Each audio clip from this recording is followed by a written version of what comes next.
from Life is Art, and this is the Saturday 10 a.m. live at our weekend in New Orleans online crop. We have been having a fun time, I think, and having a nice little virtual tour around parts of New Orleans. And so today we're going to be creating a project with a little bit of color and sparkle, because I think when most people think of New Orleans, they think of a little bit of color and sparkle, specifically Mardi Gras. Now, this is the wrong time of year for Mardi Gras, obviously, but that's the association in our brains, isn't it? So I thought it would be fun to do a little color and sparkle today. So we're going to be using a bunch of inks. I've got a whole stack of inks here beside me, and let me just bring them out so you can see. I have Gorgeous Grape, Melon Mambo, Daffodil Delight, Lemon Lime Twist, Coastal Cabana. We're getting quite an array of colors, aren't we? And I've also got some Timid Tiger to pop in there too. I don't have the full-size stamp pad for that. I have the little Stampin' spots. So we are going to be using all of these wonderful colors. We're going to do a fun little ink blending technique. We're going to do a little embossing. We're going to have some fun with this. So some color and sparkle is where we're going with it today. And for that, I'm going to need a little bit of protection here, because we're going to get a little inky. And I'm going to bring in a piece of basic white cardstock that has been cut to 4 inches by 5 1/4. And I'm going to use the little lines on my grid paper here to help me do some masking. So that's our first step. And I have this mint tape, whatever you want to call it, that I'm going to use. And I'm going to maybe mask about 1/2 inch all the way around my card. So I'm going to start at one side. And so I'm using the grid lines to help keep everything even, because I want it to be even. And so we'll do the top and bottom like so. As even as we can get it. I mean, if it's not perfect, it's not perfect. That's just how life is some days. And then we'll do our vertical sides. So I'm kind of judging about 1/2 inch. There we go. And then we'll go to our other side. Let me see. It might be a little more or a little less than 1/2 inch. I'm using the side of the grid paper that's actually got like the centimeters as opposed to the inch side. So, you know, it's approximately. But what we want is we want a nice central area. So you can use whatever you have to mask that off. You can even cut yourself out a square and kind of create a stencil with the negative space and pop that on top, whatever works for you. Then what we're going to do is we're going to kind of start with the lightest colors first.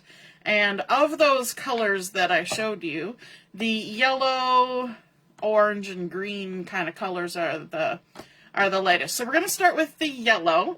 And because I have 6 colors, my yellow is going to be just a little bit south of the center mark. So we're going to use our blending brushes to help us with this.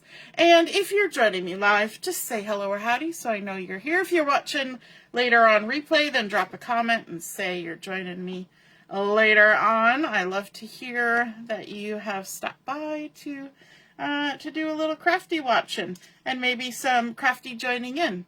So I have a blending brush for every color family. I don't have one for every specific ink color.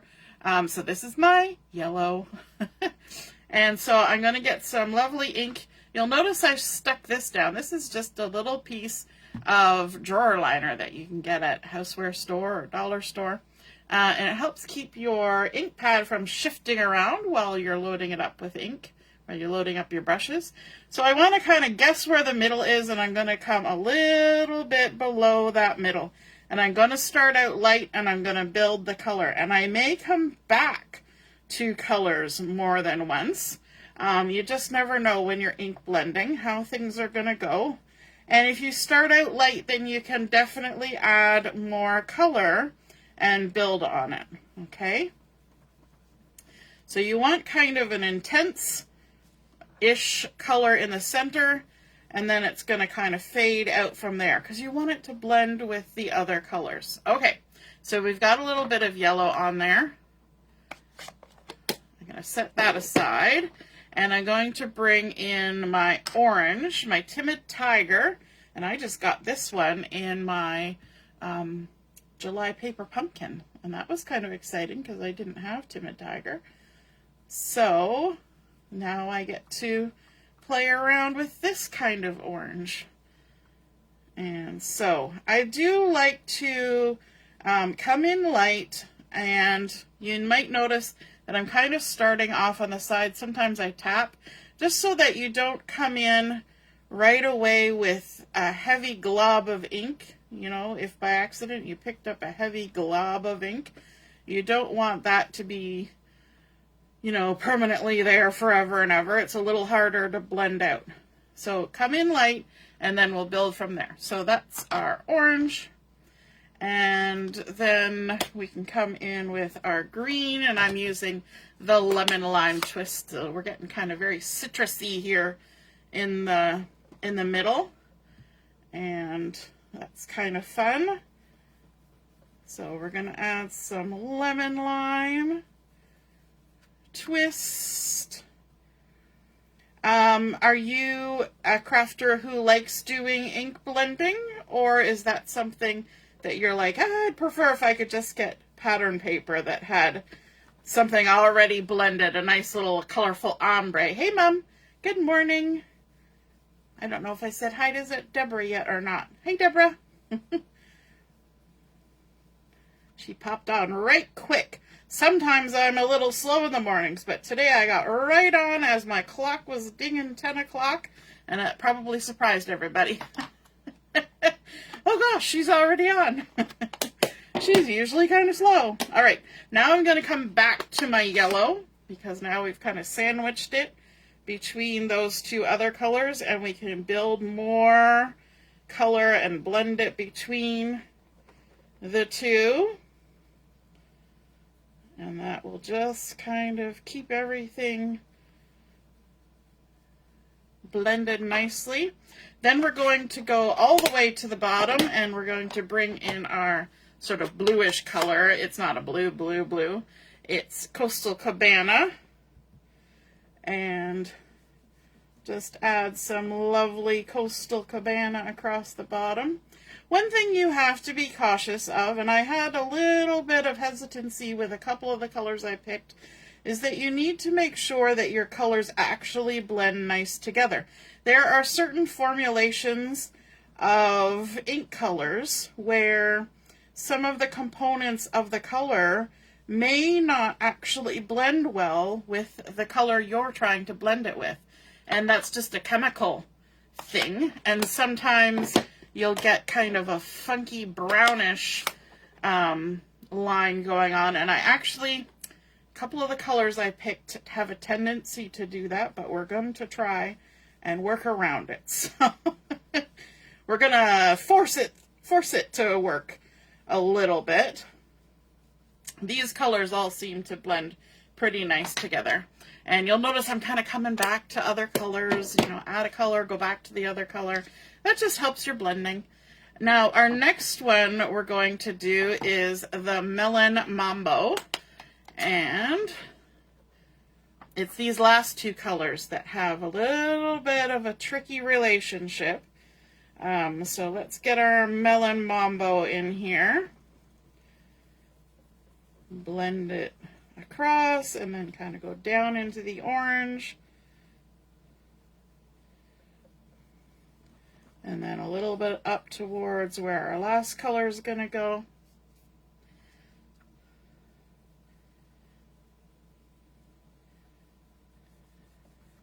Because these are fairly large blending brushes, we do have smaller ones, but I have larger ones. You have to kind of be careful because otherwise they want to take up all the space you know, they get space hungry. So my last color is the Gorgeous Grape, and it's the Melon Mambo and Gorgeous Grape that are kind of, you know, they have a difficult relationship sometimes. So I'm going to make sure I'm not coming in too strong with the Gorgeous Grape, and I'm really going to work in from the side. Gorgeous Grape is a stronger color as well, so it wants to try and really get in there all, you know, you ever have those people in your life that they just want to get all up in there? And sometimes you have to hold them back a little bit. So we're trying to hold back a little bit because I like the color, but it doesn't always play well. So we'll get a little bit of that in there and then kind of beef up the edge. And then we're going to go back to the Melon Mambo and work our way in. Because you can see I've left kind of a little bit of a gap. So now we're going to work some of that Mambo in. And be careful to try and blend it all nicely. You know, you're like the friend on the playground that's making everybody get along. There we go. And a little bit of the orange. This is kind of the trick when you're ink blending, is that you do kind of just need to play with it until you're happy with it. And sometimes that means you go a little too far and then you're like, oh, I shouldn't have gone that far, but that's okay. So I'm going to stop there. I think I've got a nice little blend going on. It's pretty good, you know. It's one of those skills that you just kind of keep working at. And like I say, it depends on the inks too. But this is always the fun part where we get to reveal the edges, the nice crisp edges. So you can probably reuse, if you want to make more than one of these, you could probably reuse those mint tape. I wouldn't do it too many times because it's not that tacky to begin with, which means it peels lovely and creates a nice crisp edge like that. The more times you use it, the less tacky it'll be, and then you might have it buckle a little bit, so you'll get jiggly lines. So you kind of have to gauge it, right? Mom's saying she loves browns. Yes, when you want to use brown, it's great. When you want it to be more of a rainbowy color, brown doesn't quite cut it. And Diane saying good morning. Hey, good morning, Diane. So we've created this lovely focal point blend of beautiful colors, and we are now going to mess it up a little bit. You know, we like to do that. We mess things up. And what we're going to mess it up with is the Textured Tree Ring 3D Embossing Folder. That's a mouthful, isn't it? And we are going to add some texture to this whole part. And I think the texture on this is actually what makes this particular project just kind of pop a little more, because you get all sorts of little ridges. And so there's kind of a center of this tree ring. It's a little bit off center. So I'm putting it a little bit off center on my card as well. In fact, I'm going to move my card just a little bit. I like how you can see through and kind of adjust things and have sort of a glimpse into what it's going to look like when you emboss it. Because this is a 3D folder, you're going to have to make your sandwich so that it works with a 3D folder. In my very old Stampin' Up! Big Shot, that means I take out my bottom cutting plate and just run it through, and I kind of stagger my plate, so I have my base and then my folders a little bit back and then my top plate. And you always put your embossing folders through the hinge side first, because it's better for the longevity of your embossing folder. Okay, now this is where we get to do arm day in the craft room, because it is a bit of a crank, and it's going to pop here. 1 second. There we go. It is a bit of a crank to get those 3D embossing folders through sometimes. I haven't tried it in the newer embossing cut machine, die, emboss, cut emboss machine. But the old Stampin' Up! Big Shot. You got to give yourself a little arm workout. And so now, see that lovely texture that that tree ring embossing folder creates? And does it matter that it's a tree ring? No. We're just creating texture. It doesn't even have to have the feel of a tree ring, right? So having it on top of a rectangle of rainbow inking, it just looks fun. So we're going to add this onto a standard size card baser. I got it sticking up here on my computer. And we're going to fold it with the bump side to the inside. So this is an 8.5 by 5.5. It's been scored at 4 1/4. Fold it with the bump side to the inside. And because this has been embossed, you see how it's got a little bit of a bow? Sometimes you can get a little roughly edge. So that means we're going to use a little extra adhesive to make sure everything lays nice and crisp and flat in the places where we want it to be flat.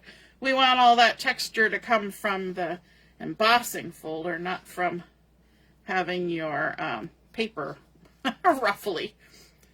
Although that is kind of a cool look. So I'm going to go all the way around, and then I'm also going to add a little bit here.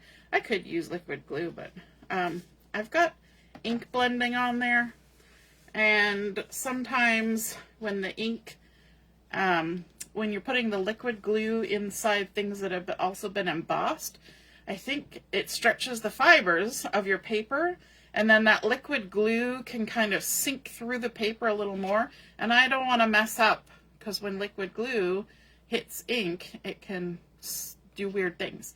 So I don't want to add any liquid for that reason. So just to keep that in mind, when you're doing ink blending, think about the adhesives that you're going to use, because they could have an effect on the overall look of what you're creating. Maybe it's an effect you want, but I'm going to avoid that and keep my ink blending nice and even. All right. Then we're going to center this on the front. So we cut it so that there's a little bit of an edge. And, you know, white on white is a nice look. I actually like white on white. And because we have embossed this panel, there is a good distinction between the panel and the base card, because the base card is perfectly flat. So I think that creates a lovely contrast. Now, I've also gone ahead and used my Phrases and Frames dies, and I have cut out this oval. So it's the center, or the negative space of this frame. It creates a lovely little oval. And so I've cut that out of also basic white cardstock. And I'm going to use from the coordinating stamp set the Have a Fabulous Day sentiment, because that works for a lot of occasions. And we're going to stamp it in black because we've got a lot of color going on. I want the nice contrast to draw your eye to the sentiment and just bring in a hint of black. Everything looks a little bit better with the hint of a dark color, especially black somewhere. It pulls your eye and tones down some of the sweet colors like the pinks and things like that. And just to make this stand out a little bit more, along with the contrast of the black and white, we're going to add some dimensionals on here to help pop it up a little bit. It's also convenient when you're attaching something to a piece of cardstock that has been embossed with dry embossing, an embossing folder.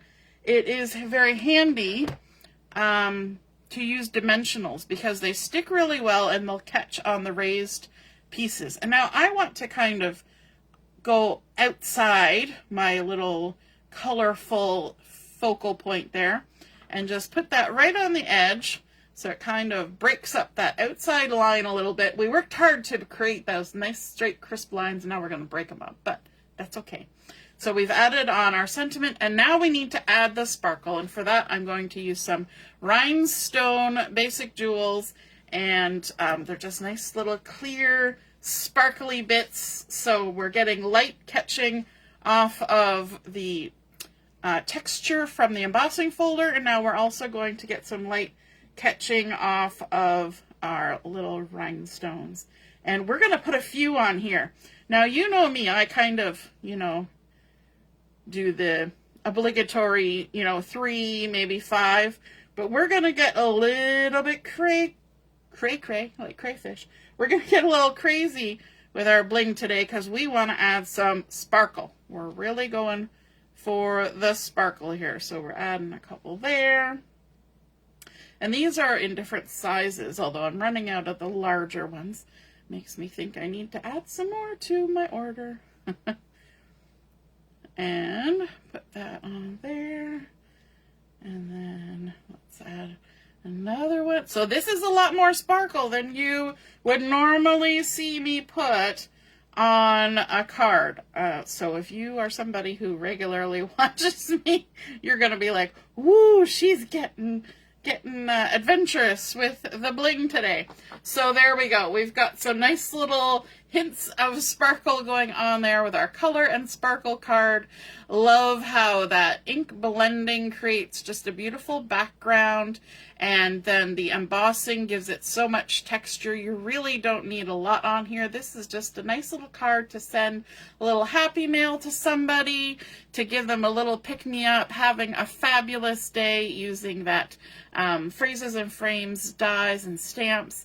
And I think that is super fun. A little color, a little sparkle, and I hope you guys enjoyed that. Got some tips for creating a project of your own. And if you do create one like this, be sure to snap a photo of it. Pop it in the comments where I post the pictures of my card, and then we can all see and be inspired by your artwork as well. Have a wonderful rest of the morning. We will be on at 11:30 for Chat and Craft. We'll see you then. Toodaloo. Bye.